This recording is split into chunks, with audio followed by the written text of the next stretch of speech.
দিদিকে প্রণাম, নতুন বছর অনেক অনেক শুভেচ্ছা।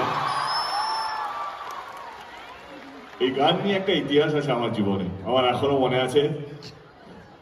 2011-তে শহীদ দিবসে আমি তখন একদমই নতুন, এখনই নতুন, তখন ভুল করে পাগলু গানটা গেয়েছিলাম।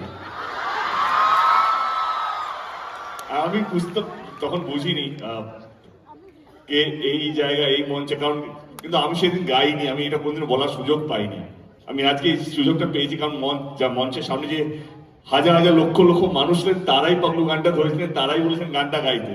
তো আজকে আবার সেই দিনটা, কিন্তু আমি গান গাইতে পারবো না, কারণ সবাই যেভাবে জমিয়ে রেখেছে।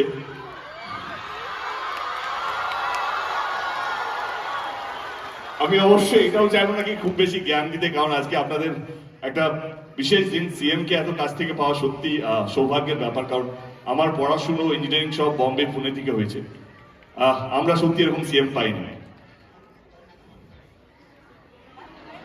কি গান, কাকে বলছো?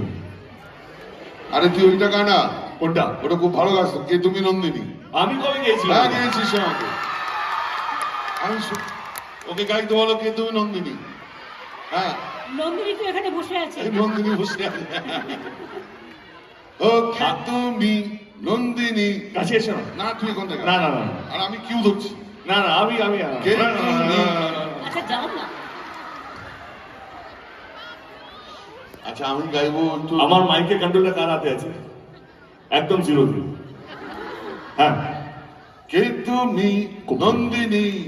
আগে তো দেখিনি, চলেছ এই পথে। এই ফলস মারছে। কে তুমি নন্দিনী? আগে তো দেখিনি, চলেছ এই পথে রূপে যে।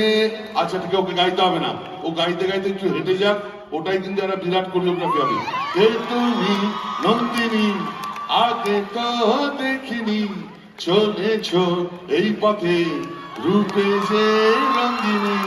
চিনে নিতে যদি চাও একটু থামো না, সামনে যা দেখি যা আসল কি নগদ না।